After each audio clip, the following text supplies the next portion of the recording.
بسم الله الرحمن الرحيم إن الحمد لله نحمده ونستعينه ونستغفره من يهده الله فلا مضل له ومن يضلل فلا هادي له وأشهد أن لا إله إلا الله وحده لا شريك له وأشهد أن سيدنا ونبينا وحبيبنا وشفيعنا وقرة أعيننا محمدا عبده ورسوله صلى الله تبارك وتعالى عليه وعلى آله وأصحابه وأزواجه وذريته وبارك وسلم تسليما كثيرا أما بعد فأعوذ بالله من الشيطان الرجيم بسم الله الرحمن الرحيم يا أيها الذين آمنوا كتب عليكم الصيام كما كتب على الذين من قبلكم لعلكم تتقون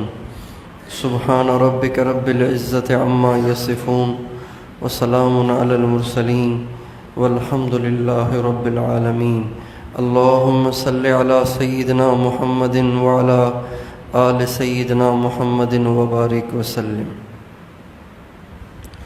میرے محترم دوستو اور بھائیو، اللہ تعالیٰ نے اپنے کرم سے ہمیں رمضان کا مہینہ دکھا دیا۔ رجب سے اس کا انتظار تھا، رجب سے اس کے انتظار میں ہماری نگاہیں ٹکی ہوئی تھیں، اور لیکن اللہ کا شکر ہے کہ اللہ تعالیٰ نے ہمیں ہماری زندگی میں ایک رمضان اور دکھا دیا۔ بہت سے لوگ ایسے تھے جنہوں نے پچھلا رمضان دیکھا، لیکن وہ اس رمضان سے پہلے دنیا سے چلے گئے۔ بہت سے لوگ ایسے بھی تھے کہ جو رمضان کی رات ہی کو چلے گئے۔ تو بڑی خوش قسمتی ہے ان لوگوں کی جن کی زندگی میں اللہ تعالیٰ نے آخرت کی کمائی کا ایک سیزن اور بھیج دیا ہے۔ یہ کمائی کا سیزن ہے، آخرت کی تیاری کا سیزن ہے، اللہ کو راضی کرنے کا سیزن ہے۔ گناہوں کو بخشوانا اس مہینے میں بہت آسان ہے، آخرت کے درجات کو حاصل کرنا اس مہینے میں بہت آسان ہے، جہنم کی آگ سے چھٹکارے کا پروانہ حاصل کرنا اس مہینے میں بہت آسان ہے۔ بڑے لوگ جو ہوتے ہیں، جن سے لوگوں کے کام وابستہ ہوتے ہیں، جن لوگوں کو ان سے کام پڑتا ہے، تو وہ اس تلاش میں رہتے ہیں کہ کس موقع پر ان سے کام نکلوایا جا سکتا ہے۔ چنانچہ جو ان کے چھوٹے چھوٹے ان کے ساتھ رہنے والے ہوتے ہیں، ان سے پوچھتے ہیں کہ صاحب کا موڈ آج کیسا ہے، آج صاحب کی طبیعت کیسی ہے۔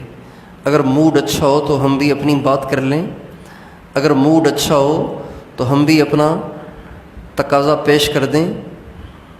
تو اللہ تعالیٰ تو موڈ سے پاک ہے، اللہ تعالیٰ تو قبض اور بسط سے پاک ہے، لیکن رمضان کے مہینے میں اللہ تعالیٰ کی رحمت کو کچھ زیادہ ہی جوش ہوتا ہے، بہت زیادہ جوش ہوتا ہے کہ اللہ تعالیٰ نے اس مبارک مہینے میں سارے ہی گناہ گاروں کو بخشنے کا ارادہ کیا ہوا ہوتا ہے، اور اس کے اسباب پیدا کیے ہوئے ہوتے ہیں۔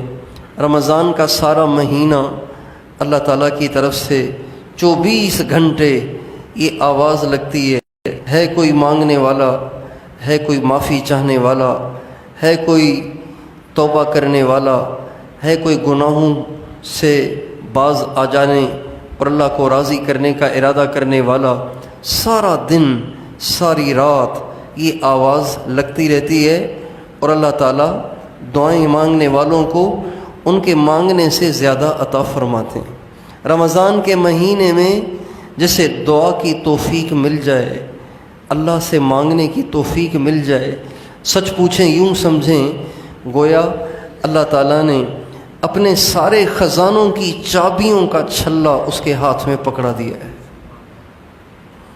اللہ تعالیٰ کے سارے خزانوں کی چابیوں کا چھلا اسے پکڑا دیا ہے، جس کو رمضان میں خوب مانگنے کا موقع ملے۔ بعض دفعہ رمضان کے مہینے میں ہم روزے بھی رکھتے ہیں، تراویح بھی پڑھتے ہیں، لیکن دعائیں نہیں کرتے۔ ہمیں چاہیے کہ رمضان کے مہینے میں لمبی لمبی دعائیں مانگیں، ایک ڈیڑھ گھنٹے کی دعا، آدھے گھنٹے پون گھنٹے کی دعا۔ کون ہے جو ہم میں سے پریشان نہیں ہے؟ کون ہے ہم میں سے جس کے بہت سے کام اٹکے ہوئے اور پھنسے ہوئے نہیں ہیں؟ کون ہے ایسا کہ جس کے مسائل الجھے ہوئے نہیں ہیں؟ وہ اپنے مسائل کو سلجھانا چاہتا ہے۔ ہم میں سے ہر ایک کتنے مسائل میں گرفتار ہے، کتنی پریشانیوں میں گرفتار ہے۔ تو ہم سب کو چاہیے کہ رمضان کے اس مبارک مہینے میں دل کھول کر اللہ پاک سے اپنے مسائل کو مانگیں۔ لیکن دعا مانگنے میں انسان کو سب سے بڑی جو رکاوٹ پیش آتی ہے، ایک آدمی دکھی بھی ہے، بیمار بھی ہے، مقروض بھی ہے، پریشان بھی ہے، اس کے بہت سے مسائل بھی ہیں، اور وہ یہ بھی سمجھتا ہے کہ اس موقع پر دعائیں قبول ہوں گی، اگر میں مانگوں گا تو میرے مسائل حل ہو جائیں گے۔ لیکن دعا مانگنے کی اس کو توفیق ہی نہیں ہوتی، اس کا دل ہی نہیں کرتا کہ ہاتھ اٹھاؤں۔ اگر ہاتھ اٹھا بھی لے اس کا دھیان ہی نہیں جمتا، زبان سے اس کے الفاظ ہی نہیں نکلتے۔ یہ کیفیت بنتی ہے، یہ کیفیت ہو جاتی ہے۔ اس کیفیت کے ہونے کی وجہ یا تو کوئی گناہ ہوتا ہے یا لغویات اور فضولیات میں اپنے اوقات کو ضائع کرنا ہوتا ہے۔ جو لوگ موبائل پر یا موبائل کے علاوہ بھی لغویات اور فضولیات میں ایسے ہی اپنا ٹائم ضائع کرتے رہتے ہیں، واٹس ایپ چیک کر رہے ہیں، کبھی ایسے ہی فیس بک پہ لگ گئے، کبھی ویڈیو گیم کھیلنے لگ گئے، کبھی کوئی اور کھیلنے لگ گئے، کبھی ایسے ہی گپیں لگانے بیٹھ گئے۔ جو لوگ اپنے اوقات کو لغویات میں اور فضولیات میں ضائع کرتے ہیں، اللہ تعالیٰ ان سے دعا کی توفیق چھین لیتا ہے۔ اور سب سے زیادہ دعا کی توفیق کے چھننے میں جو چیز مؤثر ہے وہ بد نظری ہے۔ جب انسان کی نگاہ حرام دیکھنے لگ جاتی ہے تو سب سے پہلی پکڑ اللہ تعالیٰ کی طرف سے اس کی یہ ہوتی ہے کہ اللہ تعالیٰ اس کے دل سے سکون کو ختم کر دیتے ہیں۔ اس کا دل بے سکونی میں مبتلا ہو جاتا ہے، بے سکونی، بے چینی، مزہ نہیں آتا، طبیعت چڑچڑی رہتی ہے، بیوی اچھی نہیں لگتی، ماں اچھی نہیں لگتی، بہنیں اچھی نہیں لگتی، بھائی اچھے نہیں لگتے، رشتہ دار اچھے نہیں لگتے۔ جتنے مخلص لوگ ہیں ان سے دل اچاٹ ہونے لگ جاتا ہے۔ یہ سب سے پہلی پکڑ اللہ تعالیٰ کی طرف سے آتی ہے اس شخص پر جو اپنی نگاہوں سے حرام دیکھتا ہے۔ طبیعت میں قبض آ جاتا ہے، بجھ جاتی ہے طبیعت، اور اپنے سارے مخلصین، اپنے پیارے اللہ کی رضا کے لیے بے غرض اور بے لوث محبت کرنے والوں سے دل اچاٹ ہو جاتا ہے۔ سب سے پہلی پکڑ اللہ تعالیٰ کی یہ آتی ہے۔ اور دوسری پکڑ، دوسری سزا، دوسرا عذاب حرام دیکھنے والے کو اللہ تعالیٰ یہ دیتے ہیں کہ دعا مانگنے کا اس کا دل ہی نہیں کرے گا۔ اس کے پاس ٹائم ہوگا لیکن ہاتھ اٹھائے گا لیکن اس سے دعا ہی نہیں ہوگی۔ جب انسان فضولیات سے بچتا ہے، لغویات سے بچتا ہے، اپنی نگاہ کو ہر وقت جھکائے رکھتا ہے، اکثر اوقات خاموشی میں وقت گزارتا ہے، سچ پوچھیں جب وہ دعا کے لیے ہاتھ اٹھاتا ہے نا تو اس کا دل کرتا ہے اور مانگوں۔ اتنا اس کو دعا میں مزہ آتا ہے، اتنی اس کو دعا میں لذت محسوس ہوتی ہے۔ جب وہ دعا مانگتا ہے اس کا رونے کو دل کرتا ہے۔ یہ کیفیت اس وقت حاصل ہوتی ہے جب انسان کی نگاہ پاک ہو زبان محفوظ ہو، لغویات سے انسان بچتا ہو، برائی سے اپنے آپ کو بچاتا ہو، پھر یہ کیفیت انسان کو حاصل ہوتی ہے۔ نبی کریم صلی اللہ علیہ وسلم بعض دفعہ ساری رات دعا فرماتے تھے، ساری رات دعا کر رہے ہیں اور ایک ہی دعا کرتے رہتے، ایک ہی دعا کرتے چلے جاتے تھے۔ حجۃ الوداع میں ہمارے نبی نے عرفات میں ایک ہی دعا مانگی 5 گھنٹے تک، ایک دعا 5 گھنٹے تک۔ کیا؟ اللہم اغفر لامتی، اللہم اغفر لامتی، اللہم اغفر لامتی، مانگ رہے ہیں 1 گھنٹہ، 2، 3، 4، 5 گھنٹے، یہاں تک کہ سورج غروب ہونے کا ٹائم قریب آ گیا، آپ دعا مانگتے رہے، اے اللہ میری امت کو معاف کر دے، اے اللہ میری امت کو معاف کر دے، اے اللہ میری امت کو معاف کر دے۔ غروب آفتاب سے پہلے جبریل علیہ السلام آئے، یا رسول اللہ آپ اپنی امت کے لیے اتنے کیوں پریشان ہیں؟ اللہ تعالیٰ فرماتے ہیں آپ روئیں نہیں، ہم نے آپ کی ساری امت کو آپ کی دعا کے طفیل معاف کر دیا۔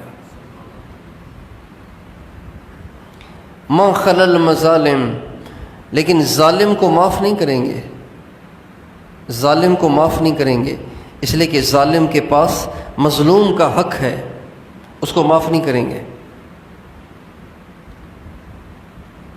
ظالم کے پاس مظلوم کا حق ہے، حق والا معاف نہیں کرے گا تو میں معاف کیسے کروں گا؟ ہمارے نبی کو جب یہ پیغام ملا تو آپ علیہ السلام نے یہ نہیں کہا ٹھیک ہے چلو اوروں کی تو بخشش ہو گئی، چلو ظالم کو معاف نہیں کرتا تو اب میں کیا کروں، اللہ پہ زور تو کسی کا چلتا نہیں ہے، آپ اسی پہ مطمئن ہو جاتے۔ آپ مطمئن نہیں ہوئے، بلکہ آپ نے اللہ تعالیٰ کے سامنے ایک تجویز پیش کی، اے اللہ آپ نے کہا ہے کہ ظالم کو معاف نہیں کروں گا، تو ظالم بھی تو میرا ہی ہے، ظالم بھی تو آخر میرا ہی ہے، تو میرا ایک ظالم امتی دوزخ میں جائے گا، میں اسے کیسے برداشت کروں گا؟ اے اللہ آپ کہتے ہیں کہ ظالم کے پاس مظلوم کا حق ہے، مظلوم پہلے معاف کرے گا پھر اللہ معاف کرے گا، تو قیامت کے دن جب ظالم پیش ہوگا تو مظلوم اس سے مطالبہ کرے گا، تو یہ بھی تو ہو سکتا ہے نا کہ آپ کل قیامت کے دن مظلوم کو اپنی جنتوں میں سے ایک جنت کا ٹکڑا دے کر راضی کر لیں اور اپنے کرم سے اپنے فضل سے میری امت کے ظالم کو بھی معاف کر دیں۔ اللہ اکبر! ایسی دعائیں، ایسی دعائیں، ایسی درد بھری دعائیں، ایسی غم بھری دعائیں، ایسی ہمدردی اور خیر خواہی سے بھری دعائیں تو کسی نے بھی کسی کے لیے نہیں مانگی۔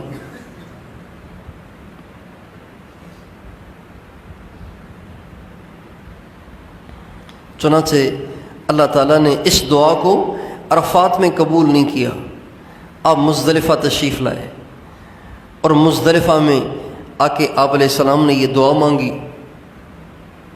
اشراق کے وقت حضرت ابو بکر، حضرت عمر، ان دونوں حضرات نے دیکھا کہ نبی کریم صلی اللہ علیہ وسلم مسکرا رہے ہیں اور خوش ہو رہے ہیں، تو دونوں نے پوچھا یا رسول اللہ آپ کیوں ہنس رہے ہیں؟ یہ ہنسنے کا کوئی موقع تو نہیں ہے، آپ ہنس رہے ہیں۔ آپ نے فرمایا ابھی جبریل میرے پاس آئے تھے اور مجھ سے کہنے لگے یا رسول اللہ آپ اپنی امت کے ظالموں کے لیے جو بخشش کی دعا کر رہے تھے اللہ تعالیٰ نے وہ بھی قبول کر لی ہے، اور اللہ تعالیٰ نے فرمایا میرے محبوب تیری دعا کے طفیل میں نے تیری امت کے ظالم کو بھی معاف کر دیا۔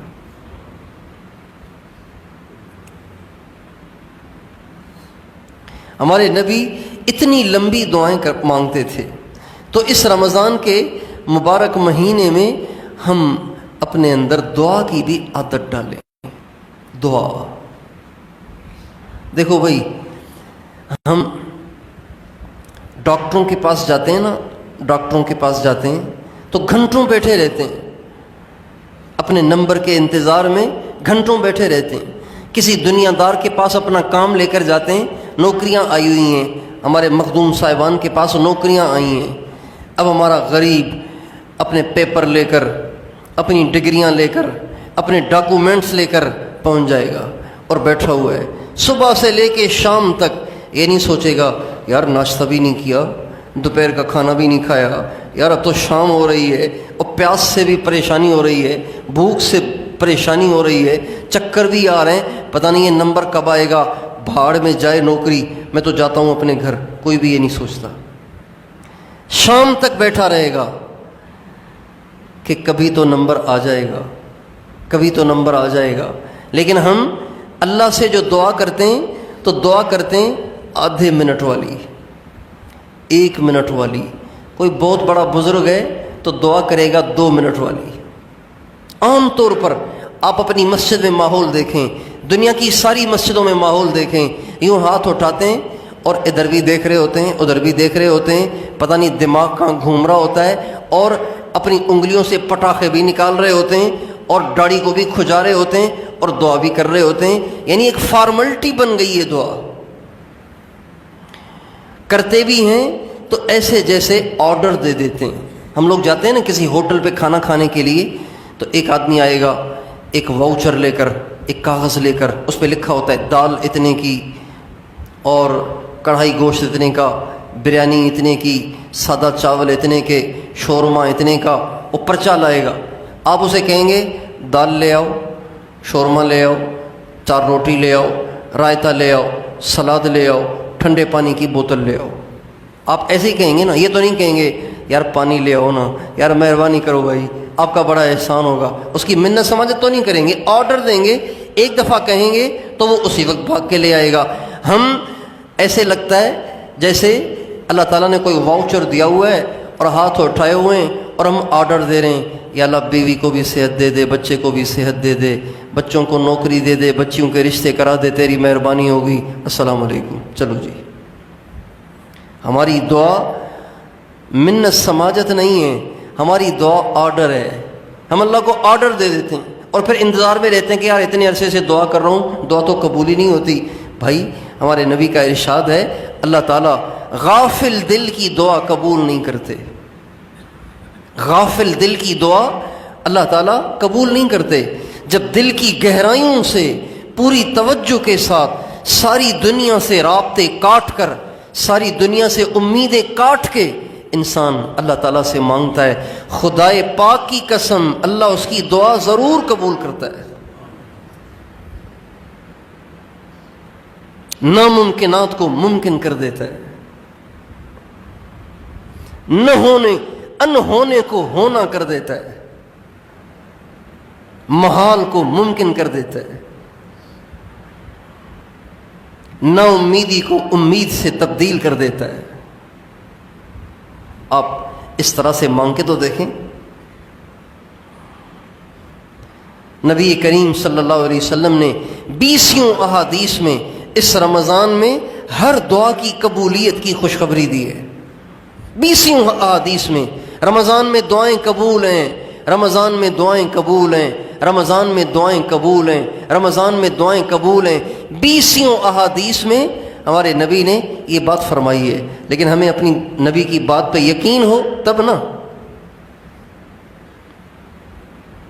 کون ہے ہم میں سے جو مسائل سے پریشان نہیں ہے؟ ابھی اگر میں آپ حضرات سے درخواست کروں نا کہ میں ابھی عمرے پہ جا رہا ہوں، آپ مجھے پرچی پر اپنی ساری پریشانیاں لکھ کر دے دیں، تو یقین جانیں آپ میں سے ہر ایک رجسٹر والے کاغذ کا چٹھا بنا کے دے دے گا، یہ مسئلہ، یہ مسئلہ، یہ مسئلہ، یہ مسئلہ، یہ مسئلہ، ایک لمبا چٹھا بنا کر، ایک لمبی لسٹ بنا کے آپ میں سے ہر ایک دے دے گا۔ اس لیے کہ مسائل تو ہیں نا، مسائل تو ہیں، لیکن مسائل ہیں تو صحیح، جس نے مسائل حل کرنے اسے مانگتے ہی نہیں۔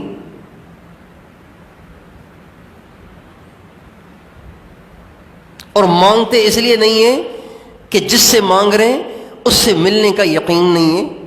اگر میں آپ سے کہوں یہ دیوار ہے نا، یہ جو دیوار ہے، آپ اس پہ 2-4 مکے ماریں گے تو یہاں سے دودھ نکل آئے گا، آپ کہیں گے مولوی صاحب پاگل ہو گئے، خشکی ہو گئی ہے ان کو، تو آپ مکے نہیں ماریں گے، آپ نہیں ماریں گے۔ کیوں نہیں ماریں گے؟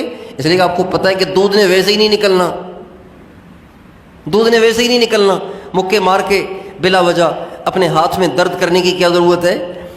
نبی پاک علیہ السلام فرما رہے ہیں رمضان کی ہر دعا قبول ہے، ہم نہیں مانگ رہے اس لیے کہ یقینی نہیں کہ مانگیں گے اور ملے گا، یقینی نہیں کہ مانگیں گے تو ملے گا۔ جن کو یقین ہوتا ہے، اللہ پاک کی ذات پہ یقین ہوتا ہے، اللہ پاک کے نبی کی بات پہ اعتبار ہوتا ہے، تو ان کو آپ دیکھیں ملتا ہے۔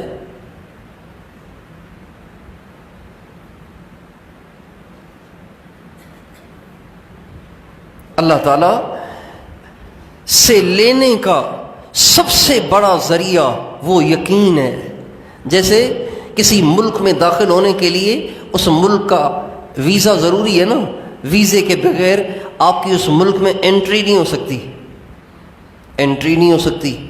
اسی طرح اللہ تعالیٰ کے خزانوں سے لینے کے لیے یقین کا ویزا ضروری ہے۔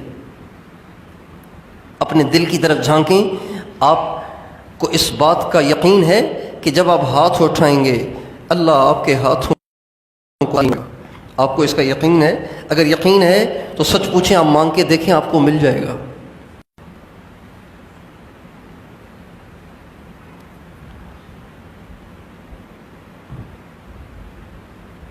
حجاج بن یوسف بہت بڑا ایک ظالم بادشاہ گزرا ہے، ظالم بادشاہ۔ 1,20,000 صحابہ اور تابعین اس نے شہید کرائے، اس امت کا سب سے بڑا ظالم۔ ایک دفعہ بیت اللہ کا طواف کر رہا تھا، دوران طواف اس نے ایک شخص کو دیکھا کہ وہ بیت اللہ سے لگ کر دعا کر رہا ہے، اے اللہ نابینا ہوں مجھے آنکھیں دے دے، نابینا ہوں مجھے بینائی دے دے۔ اندھا ہے، بینائی کی دعا کر رہا ہے۔ حجاج بن یوسف جب اس کے پاس سے ایک دفعہ گزرا تو بھی دعا کر رہا ہے، دوسری دفعہ گزرا پھر بھی دعا، تیسری دفعہ دعا کر رہا ہے پھر بھی دعا، گزرا دعا کر رہا ہے۔ اب مسلسل دعا ہی کیے جا رہا ہے، تو حجاج بن یوسف نے دیکھا کہ جس طریقے سے یہ دعا کر رہا ہے نا، ایک رٹا بچے کی طرح جو لگائے چلا جا رہا ہے، تو اس سے تو اس کو بینائی ملنی نہیں ہے۔ چنانچہ وہ اس کے قریب آیا اور اس کو پکڑ کے کہنے لگا، مجھے جانتے ہو؟ کہا نہیں، تو کون ہے؟ کہا میں حجاج ہوں۔ تو ایک دم وہ کانپ گیا، سہم گیا، کہنے لگا مجھ سے کیا کام ہے؟ کہنے لگے میں طواف کر رہا ہوں اور میں دیکھ رہا ہوں کہ تو اتنی دیر سے بینائی کی دعا کر رہا ہے اور بیت اللہ سے لگ کے دعا کر رہا ہے اور تجھے بینائی نہیں مل رہی۔ چنانچہ اب میں جا رہا ہوں ایک اور چکر لگانے کے لیے، اگر تیری بینائی نہ ملی نا تو تیری گردن اڑا دوں گا۔ اب حجاج کی دھمکی کا مطلب تو حقیقت ہوتا تھا، حجاج جس کو کہہ دے تیری گردن اڑا دوں گا تو اس کو کوئی بچا ہی نہیں سکتا تھا۔ چنانچہ اس اندھے کو یقین ہو گیا کہ اب تو اگر اگلے چکر میں بینائی نہ ملی نا تو پھر تو میں نے اس کے ہاتھوں مارا ہی جانا ہے۔ چنانچہ اب کہ جو اس نے دعا کی نا تو وہ دیکھنے جیسی تھی، کہنے لگا اے اللہ اندھا تو پہلے ہی ہوں، اب تو جان بھی جانے والی ہے، مہربانی کر بینائی دے دے ورنہ گردن اڑا دے گا یہ ظالم میری۔ ایسے گڑ گڑا کے دعا مانگی کہ کتابوں میں لکھا ہے جب حجاج اگلے چکر میں اس کے پاس گزرا نا تو وہ دیکھ رہا تھا۔ علامہ اقبال کہتے ہیں کہ اللہ تعالیٰ کا ارشاد ہے، ہم تو مائل بکرم ہیں کوئی سائل ہی نہیں، راہ دکھلائیں کسے رہ روے منزل ہی نہیں۔ اللہ تعالیٰ فرماتے ہیں میں تو دینے کے لیے تیار بیٹھا ہوں، کوئی مانگے بھی تو صحیح نا۔ یہاں آتے ہیں سارے سبق سنانے والے، مانگنے والا تو کوئی آتا ہی نہیں، سبق سنانے والے آتے ہیں۔ آپ خود سوچیں، آپ کے در پہ ایک سائل آیا اور اس نے ہاتھ باندھے ہوئے اور آ کے فر فر فر فر فر فر اپنے دکھڑے سنانا شروع کیے، میں محتاج ہوں، غریب ہوں، مقروض ہوں، بے اولاد ہوں، گھر میں کوئی نہیں ہے، بیمار بھی ہوں، دوائی کے پیسے نہیں ہیں، اللہ کے نام پہ دے دو، یہ کہہ کے آگے چلا گیا۔ آپ کا دل کرے گا اس کو دینے کے لیے؟ آپ سے پوچھتا ہوں، آپ کا دل کرے گا اس کو دینے کے لیے؟ آپ کہیں گے بیچارہ عادی ہے، جانے دو آگے اس کو۔ لیکن اگر آپ کے دروازے کو کھٹکھٹا کے وہ کہے بھائی میں بڑی مجبوری میں آیا ہوں، میں مانگنے والا نہیں ہوں، مجبوری میں آیا ہوں، میرے گھر میں روٹی نہیں ہے، میرے بچے بہت بھوکے ہیں، اگر آپ دیں گے میں آپ کے لیے بہت دعائیں کروں گا۔ اس کے چہرے پہ غم کے آثار ہیں، اس کی آنکھوں میں آنسو تیر رہے ہیں، اور وہ فرفر نہیں بول رہا، وہ چھوٹے چھوٹے جملے بول رہا ہے، لیکن دل کی گہرائیوں سے درد میں بھرے ہوئے جملے بول رہا ہے۔ آپ کی جیب میں نہیں بھی ہوگا نا تو آپ گھر جائیں گے اور بیوی سے کہیں گے دیکھو کہیں کچھ رکھا ہو تو دے دو، بڑا مجبور آیا ہوا ہے۔ تو بھائیو، اللہ تو بڑا کریم ہے، اللہ تو بڑا مہربان ہے، ماؤں سے زیادہ مہربان ہے، وہ کیوں نہیں دے گا؟ وہ دے گا، بشرطے کہ ہم اس سے مانگیں، اور جیسے مانگنا چاہیے ویسے مانگیں۔ امام بخاری رحمۃ اللہ علیہ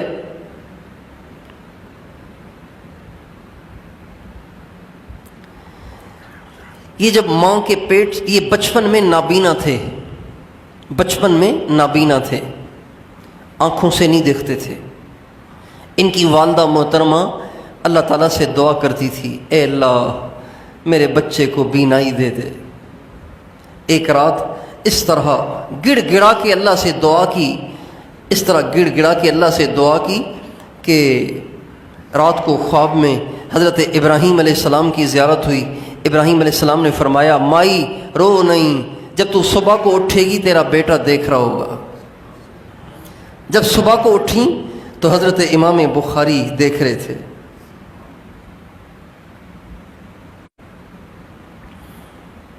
اس کے الطاف تو ہیں عام شہیدی سب پر، تجھ سے کیا ضد تھی اگر تو کسی قابل ہوتا۔ اللہ تو ہے ہی دینے کے لیے، ہم ہی میں کوئی فالٹ ہے، ہم ہی میں کوئی کمی ہے، ہم میں ہی کوئی کوتاہی ہے جس کی وجہ سے ہمیں دعا مانگنے کے بعد بھی نہیں ملتا۔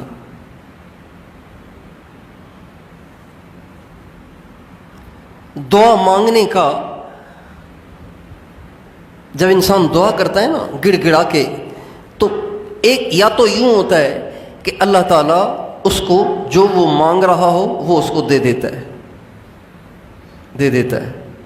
لیکن اگر وہ کوئی ایسی چیز مانگ رہا ہو جو اللہ کے علم میں اس کے لیے بہتر نہیں ہے، اس کے لیے بہتر نہیں ہے، تو اللہ تعالیٰ اس کے دل کو تسلی دے دیتا ہے، اس کے دل کو تسلی دے دیتا ہے۔ کوئی بات نہیں، اللہ سے مانگ لیا ہے، دے دے گا تو بہت اچھا، نہیں دے گا تو اس میں بھلا ہوگا، اسی میں بہتری ہوگی۔ اللہ تعالیٰ یہ اس کے دل کی کیفیت بنا دیتا ہے، دل کی گہرائی سے مانگنے والے کو۔ اور جو زبان سے صرف رٹا لگاتا ہے تو وہ دعا تو کر ہی نہیں رہا، وہ تو سبق سنا رہا ہے، چنانچہ پھر وہ اللہ پہ اعتراض کرتا ہے، دعا تو بہت کر رہا ہوں لیکن دیتا ہی نہیں، کیا کروں؟ مولوی صاحب بہت دعائیں کی ہیں، نہیں ملتا دعا سے۔ پھر وہ اعتراض کرنا شروع کر دیتا ہے، اس لیے کہ اس نے مانگی ہی نہیں دعا۔ اگر دعا مانگتا تو اللہ دے دیتا، نہ دیتا تو دل کو مطمئن کر دیتا۔ اس کی مثال بالکل یوں سمجھیں، پیاسا پانی کو تلاش کرتا ہے تو اللہ تعالیٰ یا تو اسے پانی دے دیتا ہے یا اس کی پیاسی بجھا دیتا ہے، اس کو طلب ہی نہیں رہتی، کہتا بس ٹھیک ہے مانگ لیا ہے اب اس کی مرضی۔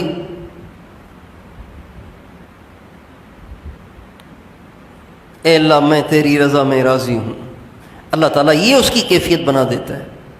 اس لیے ہمیں اس رمضان کے مبارک مہینے میں اللہ تعالیٰ سے بہت مانگنا ہے، لمبی دعائیں مانگنی ہیں، اور اللہ پاک سے اس کی بھی دعا کریں، یا اللہ مانگنا نہیں آتا مجھے مانگنا سکھا۔ مانگنا بھی سیکھنے کا کام ہے، مانگنا بھی سیکھنا پڑتا ہے۔ ایک فقیر آپ کے پاس آیا، اس نے کہا یار ذرا 50 روپے تو دینا۔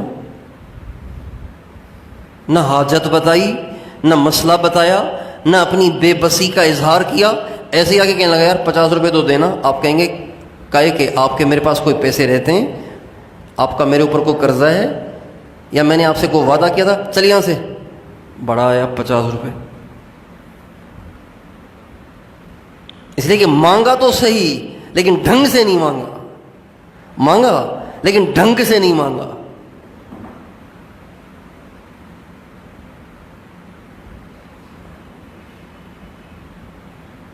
تو مانگنا بھی سیکھنا پڑتا ہے۔ نبی کریم صلی اللہ علیہ وسلم نے اپنی امت کو صرف مانگنے کا حکم نہیں دیا بلکہ مانگنا سکھایا بھی ہے، مانگنا سکھایا ہے۔ آپ علیہ السلام کی دعائیں ملا علی قاری رحمۃ اللہ علیہ نے الحزب الاعظم میں جمع کی ہیں۔ الحزب الاعظم ایک کتاب ہے، اس میں ملا علی قاری رحمۃ اللہ علیہ نے یہ 11ویں صدی کے بہت بڑے عالم ہیں۔ ہمارے حالانکہ جو حضرت مخدوم سرور نوح رحمۃ اللہ علیہ ان کے زمانے کے قریب قریب کے ہیں، تھوڑے سے ان کے بعد کے ہیں لیکن ان کے قریب قریب کے ہیں۔ ملا علی قاری رحمۃ اللہ علیہ انہوں نے ایک کتاب لکھی ہے الحزب الاعظم۔ ہمارے نبی نے اپنی زندگی میں جتنی دعائیں اللہ سے مانگی ہیں وہ انہوں نے جمع کرنے کی کوشش کی ہے۔ پھر بعد کے علماء نے اس کتاب کو 7 حصوں میں تقسیم کر دیا ہے تاکہ امت کے مسلمان، امت مسلمہ کے لوگ ان ساری دعاؤں کو مانگ لیا کریں، اس طرح سے کہ روزانہ ایک منزل پڑھ لیں، ہفتے میں ساری دعائیں مانگ لی جائیں گی۔ اور اب قریب کے علماء نے اس کو اور آسان کر دیا، اس کو 29 حصوں میں تقسیم کر دیا ہے، 29 منزلیں بنا دی ہیں اس کی، 29 منزلیں، 3-4 صفوں کی ایک منزل ہے، تاکہ چونکہ مصروفیت کا زمانہ ہے تو مصروف سے مصروف مسلمان نبی کریم صلی اللہ علیہ وسلم کی ان دعاؤں کو مانگ لیا کرے اور ان دعاؤں سے مانگنا سیکھ لیا کرے۔ ہمیں چاہیے کہ اس کتاب کو ضرور اپنا ورد بنائیں، اس کتاب کو ضرور اپنا ورد بنائیں۔ ماہانہ ترتیب پر بھی وہ کتاب ملتی ہے، ہفتے وار ترتیب پر بھی وہ کتاب ملتی ہے۔ جس کے پاس ٹائم ہے اور ہمت اور حوصلہ ہے تو وہ ہفتے وار منزلوں والی کتاب لے لے، الحزب الاعظم، اور ایک منزل روزانہ پڑھ لیا کرے۔ ٹائم نہیں ہے زیادہ، مصروف زیادہ ہیں تو ماہانہ ترتیب پر جو تقسیم کی گئی ہے وہ لے لیں آپ، اس میں ترجمہ بھی لے لیں، ترجمہ بھی لکھا ہے۔ اب آپ اس میں پڑھیں کہ ہمارے نبی نے اللہ سے کیسے مانگا ہے۔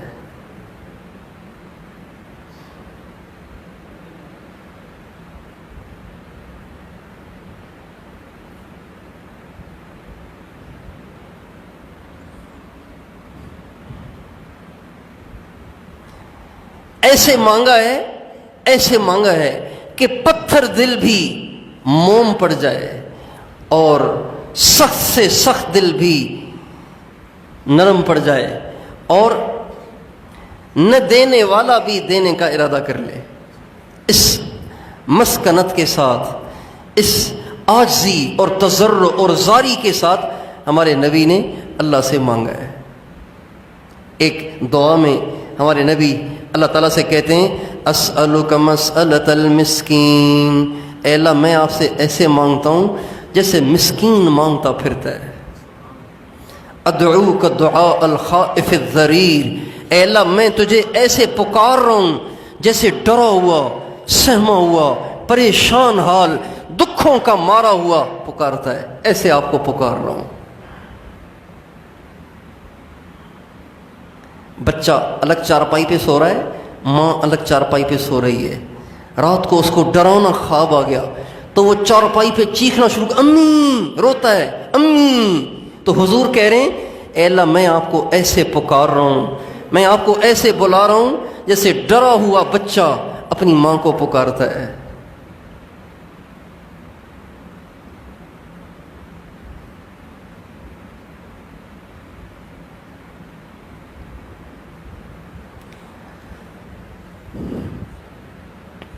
ایک دعا ہے ہمارے نبی کی، عجیب دعا ہے، اللہم انی ضعیف فقونی، اے اللہ کمزور ہوں مجھے قوت دے، اے اللہ میں کمزور ہوں مجھے قوت دے۔ اللہم انی ضعیف فقونی وانی ذلیل فاعزنی، ذلیل ہوں مجھے عزت دے۔ اپنوں نے بھی چھوڑ دیا ہے، پرایوں نے بھی چھوڑ دیا ہے، کسی کو میری شکل اچھی نہیں لگتی، تو مجھے عزت دے۔ اللہم انی ضعیف فقونی وانی ذلیل فاعزنی وانی فقیر فارزقنی، اے اللہ محتاج ہوں مجھے روزی دے۔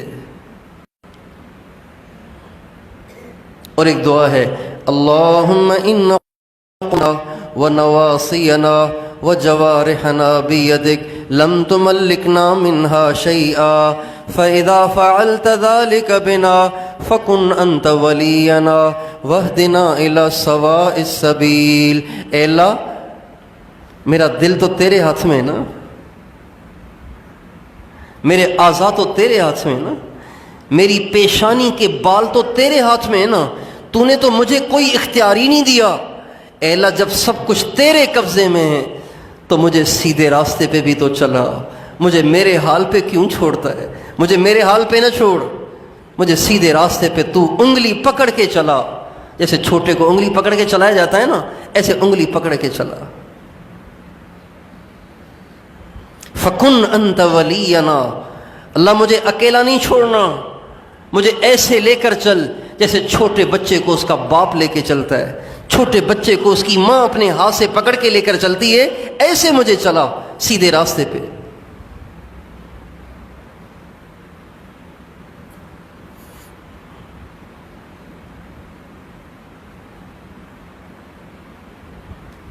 اس رمضان کے مہینے میں اللہ سے مانگنا ہم سیکھیں، اللہ سے مانگنے کی عادت ڈالیں، لمبی دعائیں، لمبی دعائیں۔ الفاظ نہیں بنتے نا، الفاظ نہیں بنتے تو بھی ہاتھ اٹھا کے بیٹھے رہو بس۔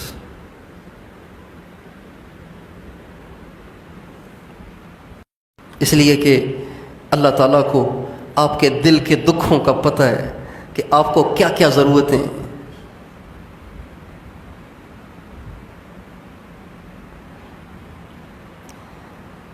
میرا نواسا ہے چھوٹا سا عبد الرحمن، وہ روتا ہے تو پتہ نہیں کیوں رو رہا ہے، میں اس کی ماں سے پوچھتا ہوں یہ اتنا کیوں رو رہا ہے، تو مجھے حیرت ہوتی ہے کہ وہ کیسے سمجھ جاتی ہے۔ تو وہ کبھی کہتی ہے اس کو نیند آ رہی ہے اصل میں، اس لیے رو رہا ہے، ابھی اس کو سلاؤں گی تو یہ ٹھیک ہو جائے گا۔ کبھی رو رہا ہوتا ہے تو مجھے پریشانی ہوتی ہے، میں کہتا ہوں اس کی ماں سے، کہتا ہوں یہ کیوں رو رہا ہے، کہتی ہے اس کو بھوک لگی ہے، ابھی دے دیتی ہوں اس کو، دودھ پلاؤں گی پھر خاموش ہو جائے گا۔ کبھی رو رہا ہوتا ہے، میں بتاؤں یہ کیوں رو رہا ہے، کہتے ہیں اس کو پیٹ میں درد ہے۔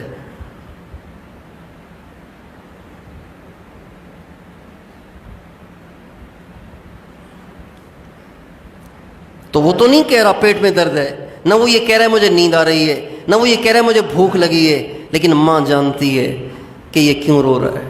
اللہ اگر آپ سے الفاظ نہیں بنتے، آپ سے مانگا نہیں جا رہا تو جھولی پھیلا کے بیٹھ ہی جاؤ اور اللہ سے کہو اللہ مجھے مانگنا نہیں آتا، الفاظ نہیں بن رہے، دل سخت ہو گیا ہے، آنکھ میں آنسو نہیں آ رہے، تجھے تو پتہ ہے نا مجھے کیا ضرورت ہے، بس وہ دے دے مجھے۔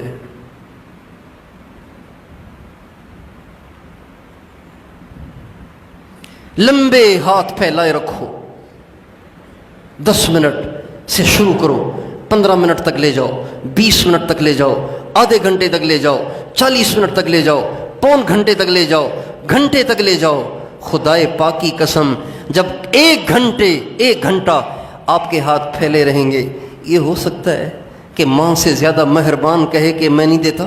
یہ ہو سکتا ہے؟ نہیں ہو سکتا یار، دے گا وہ، بس دل میں یقین رکھیں کہ وہ دے گا۔ ہاں آپ کا اپنا ہی دل کہہ رہا ہے کہ کیسے ملے گا، تو پھر نہیں ملے گا۔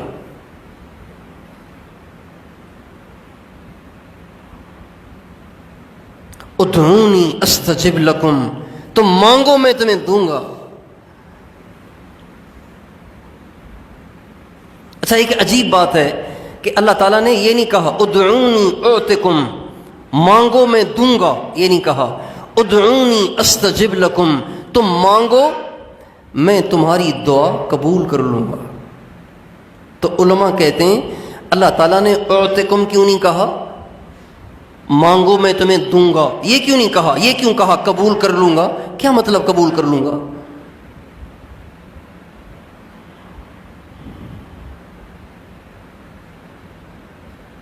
تو اس کا مطلب یہ ہے کہ ضروری نہیں ہے کہ آپ جو مانگ رہے ہیں فٹ سے وہ آپ کو پکڑا دے، اس لیے کہ وہ جو حکیم ہے، وہ جو علیم ہے، وہ جانتا ہے کہ آپ کو ابھی دینا ہے یا ٹھہر کے دینا ہے، دینا بھی ہے کہ یا نہیں دینا۔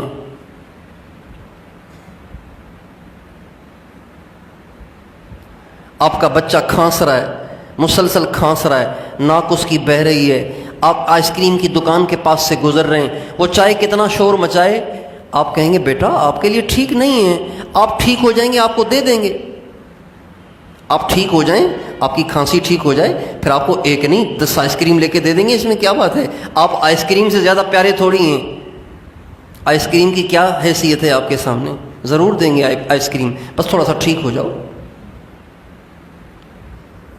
اس لیے فرمایا استجب لکم۔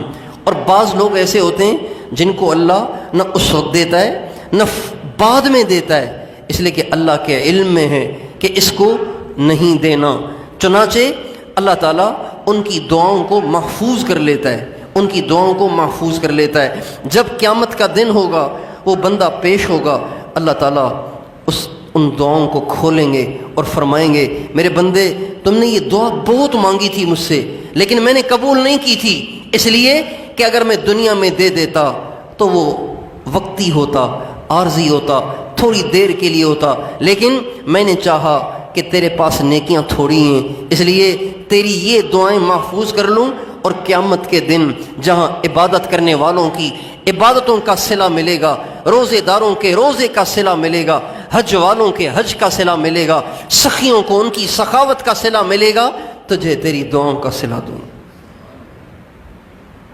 چنانچہ جب دعاؤں کا صلہ ملنا شروع ہوگا نا تو وہ کہے گا یا اللہ آپ نے دنیا میں میری دعائیں کیوں قبول کی؟ آپ وہاں بھی مجھے نہ دیتے نا، سارا یہیں دیتے، اس لیے وہاں جو ملا وہ تو وہیں رہ گیا،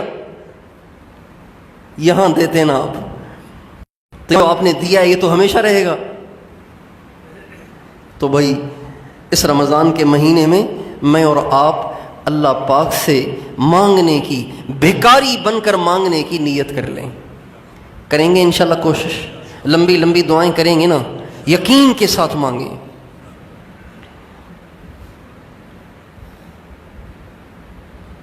اور کوشش کریں کہ دعا کے لیے تنہائی کو تلاش کریں، تنہائی میں دعا مانگیں، ایسی تنہائی کہ آپ آواز بھی نکالیں تو کوئی سنے نہیں، تاکہ آپ شرمائیں نہیں، اور آواز سے مانگیں، ایسے مانگیں جیسے اللہ آپ کے سامنے بیٹھے ہوئے ہیں، آپ اللہ کے سامنے بیٹھے ہوئے ہیں، اللہ آپ کے سامنے ہیں اور آپ اللہ سے باتیں کر رہے ہیں، اور اللہ بھی سن رہے ہیں، اللہ سن رہے ہیں، ایسے مانگیں اللہ سے۔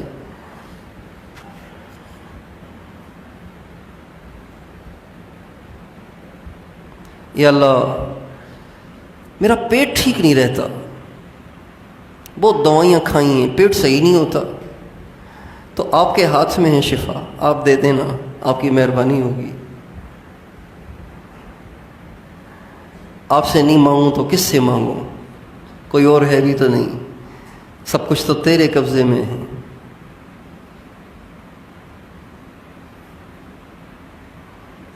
یا اللہ میری بچیاں بڑی ہو رہی ہیں، ان کے رشتے نہیں آ رہے، تو یہ بچیاں تو آپ ہی نے دی ہیں نا، میں نے کوئی انتخاب تو نہیں کیا، آپ نے دی ہیں، تو اگر آپ ان کے رشتے بھی کرا دیں تو آپ کی مہربانی ہوگی۔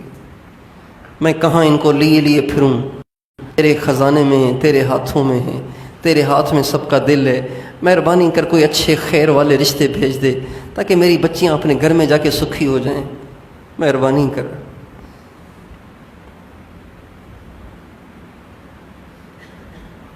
یا اللہ تنخواہ ہے 15,000، خرچہ ہے 20,000، تو خود بتا کہاں جاؤں، کون سی چیز کم کروں؟ روٹی بند کر دوں یا بجلی کی تاریں کاٹ دوں؟ کیا کروں؟ یا کپڑے صابن کی بجائے پانی سے دھو لیا کروں؟ کیا کروں؟ یہ ساری چیزیں میری ضرورت ہیں،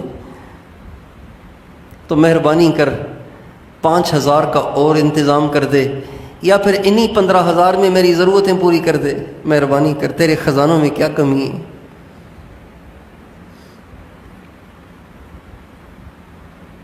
مانگیں اللہ سے،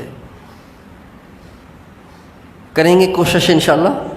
اللہ تعالیٰ مجھے بھی آپ کو بھی اپنی ذات سے مانگنے والا بنائے، اپنا فقیر بنائے، اپنی ذات کے سوا کسی اور کا فقیر نہ بنائے۔ یہ بھی ہمارے نبی کی دعا ہے، اللہم اکفنی بحلالک عن حرامک واغننی بفضلک عمن سواک۔ اے اللہ مجھے اتنا حلال دے کہ حرام کی طرف میرا دھیان ہی نہ جائے۔ جن بچیوں کی شادیاں نہیں ہو رہی وہ اس دعا کو مانگیں، جن بچوں کی شادیاں نہیں ہو رہی وہ اس دعا کو مانگیں، اے اللہ حلال دے تاکہ حرام سے بچ جاؤں۔ اپنی بیوی ہوگی تو کسی غیر عورت کی طرف نگاہی نہیں اٹھاؤں گا، تو حلال دینا تاکہ حرام کی طرف دل نہ جائے۔ اللہم اکفنی بحلالک عن حرامک، اے اللہ حلال دے تاکہ حرام سے بچ جاؤں۔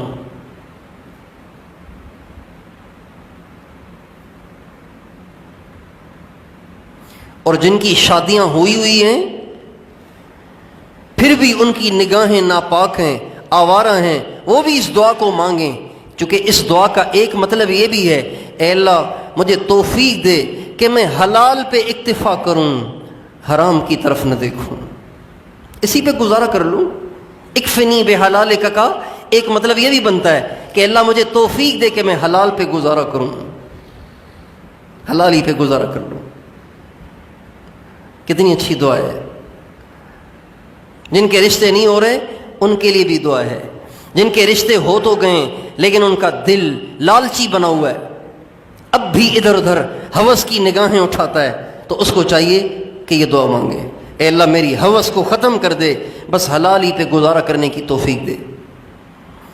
اور اگلا جملہ وَأَغْنِنِي بِفَضْلِكَ عَمَّن سِوَاكَ، اپنا ایسا فضل کر کہ تیرے غیر کی محتاجی نہ رہے۔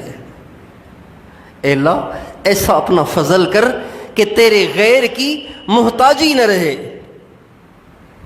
عجیب دعا ہے نا، یہ ہمارے نبی نے حضرت علی کو سکھائی تھی۔ حضرت علی نے کہا یا رسول اللہ مقروض ہوں، آپ نے فرمایا یہ دعا مانگا کرو، تیرا قرضہ اتر جائے گا۔ اللہم اکفنی بحلالک عن حرامک واغننی بفضلک عمن سواک۔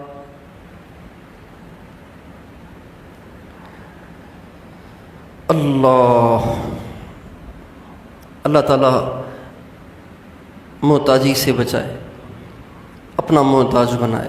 درود شریف پڑھ لیجئے۔ لا الہ الا انت سبحانک انی کنت من الظالمین۔ اللہم صلی علی سیدنا محمد وعلی آل سیدنا محمد وبارک وسلم۔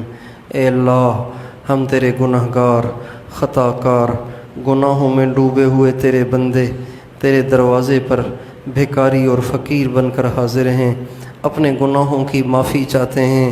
اے مولا، اے مالک الملک، اے بادشاہوں کے بادشاہ، آج تیرے کرم سے، تیرے فضل سے ہم روزے سے بھی ہیں۔ اے اللہ ہم روزے دار بھی ہیں، ہم نے کچھ نہیں کھایا ہوا، کچھ نہیں پیا ہوا، ہونٹ ہمارے خشک ہیں۔ اے اللہ تیری محبت میں روزہ رکھا ہے، تیری رضا کے لیے روزہ رکھا ہے۔ اے اللہ تجھے خوش کرنے کے لیے ہم نے روزہ رکھا ہے۔ اے مالک الملک، آج کروڑوں مسلمانوں نے روزہ رکھا ہے، کروڑوں مسلمان ایسے بھی ہیں جو مزدور ہیں، روزانہ کماتے ہیں تبھی جا کے گھر کا چولہا جلتا ہے۔ اے اللہ انہوں نے بھی روزے رکھے ہوئے ہیں۔ اے اللہ پسینے میں وہ گیلے ہیں، پسینے میں شرابور ہیں، انہوں نے بھی روزے رکھے ہوئے ہیں۔ اے اللہ کتنی ہمارے گھر، اے اللہ کتنی اس امت کی ایسی عورتیں ہیں جن کے خاوند جوانی میں چلے گئے، وہ بیوہ ہو گئیں، اب ان کے چھوٹے چھوٹے بچے ہیں۔ اے اللہ وہ گھروں کے برتن دھوتی ہیں، گھروں کی صفائیاں کرتی ہیں، گھروں میں جھاڑو پھیرتی ہیں، تبھی جا کے اپنے بچے کے لیے روٹی کا انتظام کر پاتی ہیں۔ اے اللہ انہوں نے بھی روزے رکھے ہوئے ہیں، اے اللہ انہوں نے بھی سحری کر کے اے اللہ روزے رکھ لیے ہیں۔ اے اللہ باوجود اس کے کہ انہوں نے لوگوں کے کپڑے دھونے ہیں، لوگوں کے برتن دھونے ہیں، لوگوں کے گھروں کے باتھ روم دھونے ہیں، اے اللہ لوگوں کے گھروں میں فرش پہ پوچھے لگانے ہیں، اے اللہ پھر بھی انہوں نے روزے رکھے ہیں۔ اے مالک الملک، تو ان چند روزے داروں کے طفیل ہماری اور ساری امت مسلمہ کی بخشش فرما۔ اے اللہ بے شک روزے دار تھوڑے ہوں گے، جنہوں نے روزے نہیں رکھے وہ بھی بہت بڑی تعداد ہے۔ اے اللہ وہ بھی دنیا کی بہت بڑی تعداد ہے، دنیا کی بہت بڑی تعداد ہے جو اب بھی تجھ سے غافل ہیں۔ اے اللہ اس مبارک مہینے میں بھی وہ روزہ نہیں رکھ رہے، وہ نمازیں نہیں پڑھ رہے۔ اے مالک الملک، جنہوں نے رکھے ہوئے ہیں، جنہوں نے نمازیں پڑھی ہوئی ہیں، ان کے طفیل اے اللہ ان کا بھی بیڑا پار لگا دے، ان سے بھی راضی ہو جا، ان سے بھی راضی ہو جا۔ اے اللہ گندم کے ساتھ پتھر بھی تو تل جاتے ہیں، اے اللہ اگرچہ گندم زیادہ ہوتی ہے پتھر تھوڑے ہوتے ہیں، یہاں پتھر زیادہ ہیں اور گندم تھوڑی ہے، لیکن اے اللہ اگر تو کرم کا معاملہ کر دے، اگر تو فضل کا معاملہ کر دے تو تجھے کون پوچھے گا، کون پکڑے گا۔ اے اللہ ان تھوڑے سے گندم کے دانوں کے طفیل ہم پتھروں کو بھی پار لگا دے، اللہ ہم پتھروں کو بھی پار لگا دے، ہمارا بھی بیڑا پار کر دے، ہم سے بھی راضی ہو جا، ساری امت سے راضی ہو جا، ساری دنیا میں دین کو عام کر دے، بے دینی کو ختم کر دے، اللہ بے حیائی کو ختم کر دے، فحاشی کو ختم کر دے، عریانی کو ختم کر دے، مسلمان کے دل میں اپنی نافرمانی کی نفرت پیدا کر دے، غیر مسلموں کو اسلام میں داخل کر دے۔ اے اللہ یہ غیر مسلم، اے اللہ یہ عیسائی، اے اللہ یہ یہودی، اے اللہ یہ ہندو، اے اللہ یہ بدھ مت، اے اللہ یہ تیری ذات کے انکاری، اے اللہ تجھے نہ ماننے والے، اے اللہ یہ اسی حال میں دنیا سے چلے گئے، اے اللہ پکی بات ہے یہ دوزخ میں جائیں گے۔ اے اللہ جون جولائی کی گرمیاں ہم سے برداشت نہیں ہوتی تو یہ کروڑوں برس جہنم کی آگ کیسے برداشت کر سکیں گے۔ اے اللہ ان کو تو سمجھ نہیں آ رہی، ان کے دل پہ تو کوئی پتھر پھر گیا ہے، ان کے دل تو سخت ہو گئے ہیں جس کی وجہ سے ان کو سمجھ نہیں آ رہی۔ اے مالک الملک، تو ان کے دل کے دروازے کھول دے، ان کے دل کی کھڑکیاں کھول دے، ان کو ایمان کی دولت سے مالا مال کر دے۔ اے اللہ اگر یہ اسلام میں داخل ہو گئے ہماری کون سی تنخواہ بڑھ جائے گی، ہمارے گھر کا کون سا خرچہ چلے گا۔ اے اللہ ہم تو ان کی ہمدردی خیر خواہی میں ان کے لیے دست بستہ تیرے سامنے فقیر بنے کھڑے ہیں۔ اے مالک الملک، تیرے نبی کا چونکہ اے اللہ تیرے نبی نے کفر کے لیے ہمیشہ کے لیے دوزخ کی آگ بتائی ہے، اے اللہ تیرے نبی کی زبان سے تو کبھی سچ کے سوا کچھ نہ نکلا۔ اے اللہ اپنے کرم سے سارے کافروں کو اسلام میں داخل کر دے، سارے نافرمانوں کو اس رمضان میں توبہ تائب ہونے کی توفیق دے دے۔ اے اللہ تیرے نبی نے فرمایا ماں باپ کے نافرمان کی بخشش رمضان میں نہیں ہوتی، تیرے نبی نے فرمایا شراب کے عادی کی رمضان میں بخشش نہیں ہوتی۔ اے اللہ تیرے نبی نے فرمایا رشتہ داروں سے تعلق توڑنے والوں کی رمضان میں بخشش نہیں ہوتی۔ اے اللہ تیرے نبی نے فرمایا جس کے دن میں کسی مسلمان کے لیے کینہ ہو، بغض ہو، اس کی بھی بخشش نہیں ہوتی۔ اے اللہ ہم ان سارے گناہوں سے توبہ کرتے ہیں، ہم ان سارے گناہوں سے توبہ کرتے ہیں، ہر مسلمان کو توبہ کی توفیق دے دے، کوئی مسلمان ایسا نہ رہے جو رمضان میں بھی ان برائیوں میں مبتلا ہو اور توبہ نہ کرے اور رمضان چلا جائے۔ اے اللہ جس کی رمضان میں بخشش نہیں ہوئی اس کے لیے تیرے نبی کی بد دعا ہے۔ اے اللہ تیرے نبی کی بد دعا سے اے اللہ جس کو تیرے نبی کی بد دعا لگ جائے وہ کیسے کامیاب ہو سکتا ہے، اے اللہ وہ کیسے عزت پا سکتا ہے۔ اللہ ہمیں اپنے نبی کی بد دعا سے بچا، ہر مسلمان کو اپنے نبی کی بد دعا سے بچا، ہر مسلمان کو حضرت جبریل کی بد دعا سے بچا، ہماری دعاؤں کو اپنے محبوب کی دعاؤں کے طفیل قبول فرما۔ اے اللہ اس رمضان کا مہینہ، اے اللہ یہ رمضان کا مہینہ تو نے اس لیے بھیجا ہے کہ ہم تیرے فقیر بن کر تجھ سے لمبی لمبی دعائیں کریں، اے اللہ متقی بن کر رہیں، گناہوں سے بچیں۔ اے اللہ یہ رمضان کا مہینہ ہمارے لیے تقوی کا مہینہ بنا، دعا کا مہینہ بنا، وقوف قلبی کا مہینہ بنا، لمبے لمبے مراقبوں کا مہینہ بنا، اے اللہ ذکر کثیر کا مہینہ بنا، اے اللہ نگاہوں کے جھکائے رکھنے کا مہینہ بنا، زبان کو بند رکھنے کا مہینہ بنا، اے اللہ فضولیات اور لغویات سے بچنے کا مہینہ بنا، اے اللہ برائی سے حفاظت کا مہینہ بنا، جمعیت قلب کا مہینہ بنا، اپنی ذات کے ساتھ یکسوئی کا مہینہ بنا، اے اللہ اپنے غیر سے اے اللہ محتاجی کے ختم ہونے کا مہینہ بنا، اے اللہ اپنا مقرب اور اپنا ولی بننے کا مہینہ بنا، پکا نمازی بننے کا مہینہ بنا، راتوں کو اٹھ کر تیری محبت میں رونے کا مہینہ بنا، صحت کا مہینہ بنا، عافیت کا مہینہ بنا، اے اللہ تیری مہربانی، تو نے ہمارے دن بھی بہت زیادہ گرم نہیں کیے، موسم بھی آپ نے اے اللہ اچھا کر دیا ہے، اے اللہ ہر مسلمان کو روزے رکھنے کی توفیق دے، ساری تراویح پڑھنے کی توفیق دے، اے اللہ جس مقصد کے لیے تو ہم سے روزے رکھواتا ہے اس مقصد پر ہمیں پورا اترنے کی توفیق دے، بیماروں کو صحت دے، مقروضوں کے قرضے اتار دے، بے روزگاروں کو حلال روزگار دے، جن کے بچیوں کے رشتے نہیں ہو رہے ان کے خیر والے رشتے کرا دے، اے اللہ بے گھروں کو گھر دے دے، اے اللہ اے اللہ اے اللہ اے اللہ اے اللہ بے قصور قیدیوں کو آزاد کر دے، جو خیریں ہم نے مانگی وہ بھی عطا فرما، جو مانگنے سے رہ گئیں وہ بھی عطا فرما، جو خیریں ہمارے آقا نے آپ سے مانگی وہ بھی عطا فرما، اے اللہ یہ اس گرمی میں اے اللہ گرمی کے موسم میں اے اللہ روزے میں یہ ساتھی کہاں کہاں سے آئے ہیں، اے مالک الملک ان سب کی اس قربانی کو قبول فرما کر ان سب کو اپنا کامل ولی بنا دے، اے اللہ کامل ولی بنا دے، اے اللہ یہ تیرے بننا چاہتے ہیں تبھی تو روزے میں بسوں میں چڑھ کے موٹر سائیکلوں پہ بیٹھ کے کاروں میں بیٹھ کے اے اللہ یہ تیری بات سننے کے لیے تیرا ذکر کرنے کے لیے آئے ہیں، اے مولا ان کا یہ آنا رائے گاہ نہ فرما، رائے گاہ نہ فرما، رائے گاہ نہ فرما، ان سب کو اپنا کامل ولی بنا دے، ان کا سارا سال خوشگوار کر دے، ان کا سارا مہینہ خوشگوار کر دے، جو دور بیٹھے آمین کہہ رہے ہیں ان کو بھی ان دعاؤں میں حصے دار بنا دے، ہماری دعاؤں کو اپنے محبوب علیہ السلام کی دعاؤں کے طفیل قبول فرما، اے اللہ ہماری ایک مسجد بن رہی ہے اس مسجد کی تمام ضروریات کا تکفل فرما، دائیں بائیں کی زمینیں بھی عطا فرما، دائیں بائیں کی زمینیں بھی عطا فرما، اے اللہ دائیں بائیں کی زمینیں بھی عطا فرما، اسے عظیم الشان خانقاہ بنا،